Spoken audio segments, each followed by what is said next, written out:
एक गोवर्धन नाम का बहुत बड़ा डाकू था।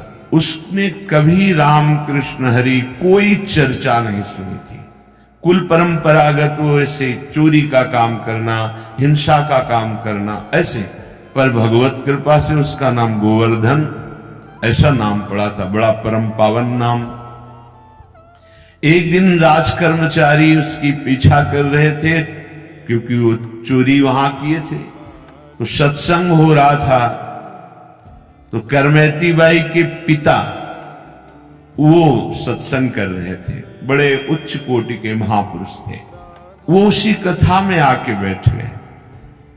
कथा वृंदावन बिहारी लाल की हो रही थी कि लालजू महाराज को आज मैया जब गौचारण के लिए गोविंद जा रहे हैं तो बहुत सुंदर श्रृंगार किया है।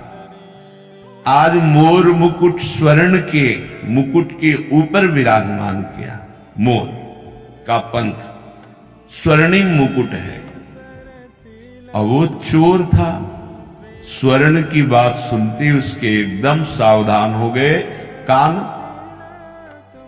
अभी 10 वर्ष के हैं, हाथ में लकुट दी वो भी स्वर्ण की, कमर में करधनी बंधी वो भी स्वर्ण की, बहुत हीरो से जटित बाजूबंद हैं, वक्षा स्थल में हार आदि आभूषण हैं। अब तो उसको लगा कि इतना धनी बालक 10 वर्ष का, हम इधर उधर चोरी करते हैं, अगर इसको लूट ले तो हम धनी हो जाएंगे। विचार तो बहुत बढ़िया बना, जो गोविंद को लूट ले उससे बड़ा धनी और कौन हो सकता है। बहुत ही प्रवीण बलवान चोरी में था। कथा संपन्न हुई। व्यास भगवान जो कथा कह रहे थे उनके समीप गए। परशुराम जी उनका नाम था। कहा तुम डरना मत। उनका मैं क्यों डरूंगा आपसे। बोले मैं अपना परिचय बताता हूं, मैं गोवर्धन डाकू हूं। कहा बढ़िया है भाई, तुम्हारा नाम तो बहुत बढ़िया है, हमसे क्या काम। पता बताओ, ये जो अभी धनी बालक की बात आपने की, इसको मैं लूटूंगा। बड़े प्यार से देखा उनका, हो भगवान की कृपा हो गई इस जीव पर, भगवान की कृपा। बोले भाई तुम्हारी क्या ताकत है, बड़े से बड़ा कोई डाकू उनको नहीं लूट सकता। तो उन्होंने कहा तुम हमें जानते नहीं, एक बार अगर हम ठान ले तो निश्चित हम उसे लूट लेते हैं। तो उनका ऐसा कोई बलवान ही नहीं हुआ कि हम जिनकी बात कर रहे हैं उनको लूट ले। तत्काल उसने बड़ी सी चाकू निकाली और कहा पता चुपचाप लिखो, हम जरूर उसको लूटेंगे। और देखो हम चोर जरूर हैं, लेकिन हम बहुत जिद्दी स्वभाव के हैं। तुम्हारे सामने कसम खाते हैं हम, जब तक हम उसे लूट नहीं लेंगे पानी नहीं पिएंगे। अब तो परशुराम जी जो व्यास जी थे उनको बड़ा सुख मिला कि भगवान कैसी कृपा जीव पर करते हैं। उनका भाई सुनो, उनका नाम कृष्ण है। वो वृंदावन में गौएं चराते हैं, पर वो देखने को तो 10 वर्ष के हैं, पर प्रवीणता उनकी बहुत बड़ी है। वो जल्दी किसी के फुसलाने में फुसलने वाले नहीं और धमकाने में डरने वाले नहीं।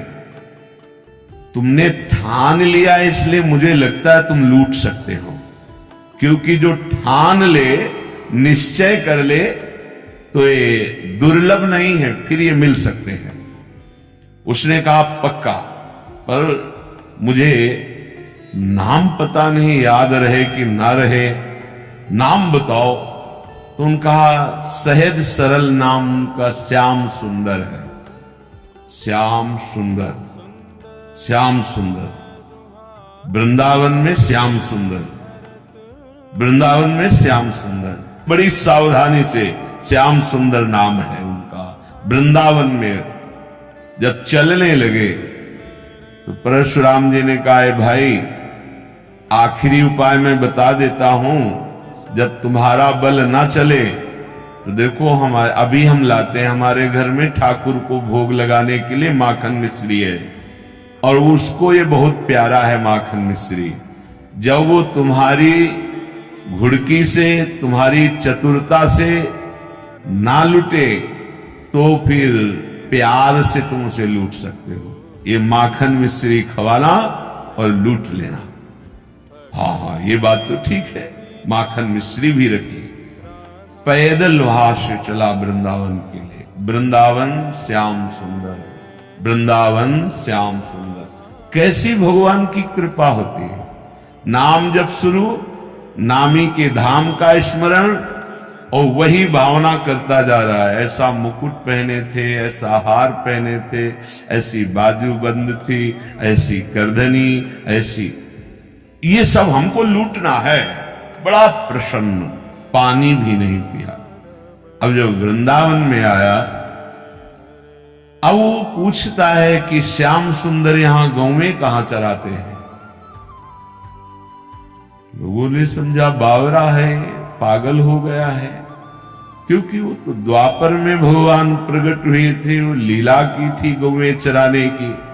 अब इस कलयुग में कहां ऐसा। तो किसी ने ना तो परिचय बताया, उसको लगा गौवें तो कहीं जंगल में चराते होंगे। तो ब्रजमंडल में जहां जहां लता पता वृक्षों के समुदाय, वहां देखता तो गौवें दिखाई देती, पर वहां कहीं जैसा परिचय बताया था वैसा गोप चरवाहा नहीं दिखाई देता। प्यास से व्याकुल, भूख से व्याकुल, लूटने का दृढ़ संकल्प, पुकारा श्याम सुंदर, श्याम सुंदर। कोई आर्त भाव से भगवान को पुकारे तो भगवान एक ही नाम में प्रकाशित हो जाते हैं। एक बार जिन नाम लिय, हित सो हुए अति दीन। हार गया ढूंढते ढूंढते, लूटने की कसम खाई है, अगर नहीं मिले तो पानी भी नहीं पीऊंगा, प्राण भले त्याग दो। जहां ऐसा समर्पण, और जो हार गया तो उसके हृदय में आर्त भाव आ जाता है। श्याम सुंदर। दृश्य बदल गया। जब आंख खोली तो देखा बहुत ही दिव्य, सब नवीन गौएं, ऐसी गौएं जिनके देखने मात्र से उसके हृदय की प्यास, भूख की जलन शांत हो गई, क्योंकि सब श्रुति स्वरूपा, भगवत स्वरूपा है।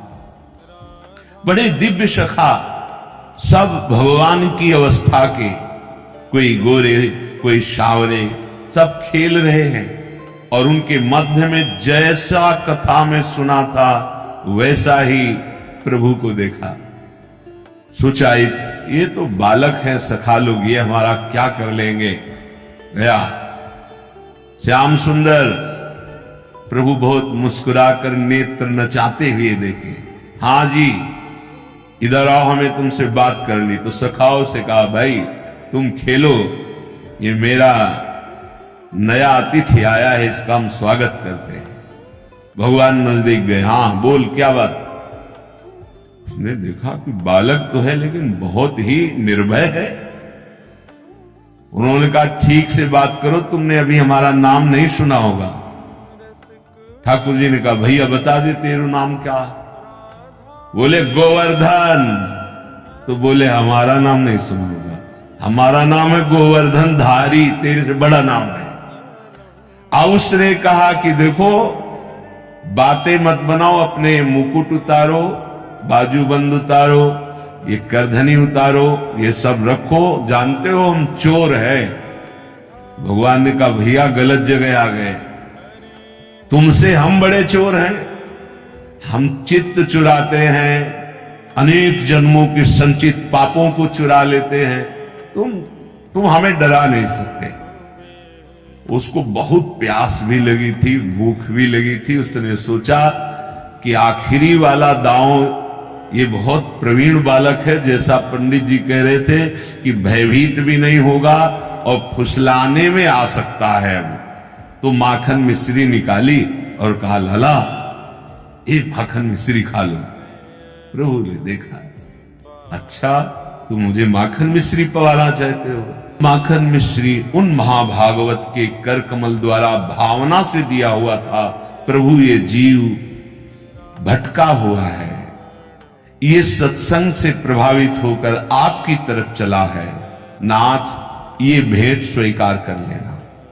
भगवान ने वो माखन मिश्री की, अरे ये परशुराम महाभागवत के द्वारा दी, भगवान ने पाया और उसे कहा, सुन तूने भी नहीं पाया ना, थोड़ा पाले।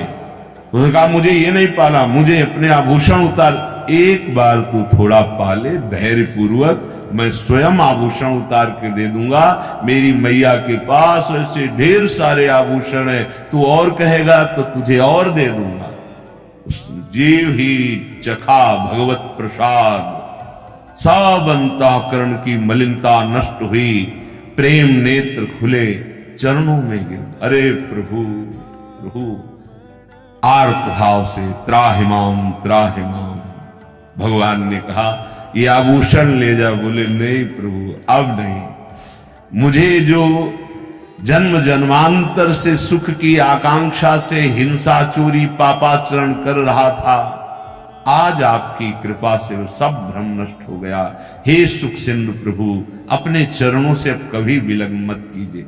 भगवान ने उसे अपने नित्य सखा के रूप में, अर्थात उसका शरीर पूर्ण हुआ और वो नित्य सखा स्वरूप होकर सदैव सदैव के लिए गोविंद की सेवा। गोवर्धन वासी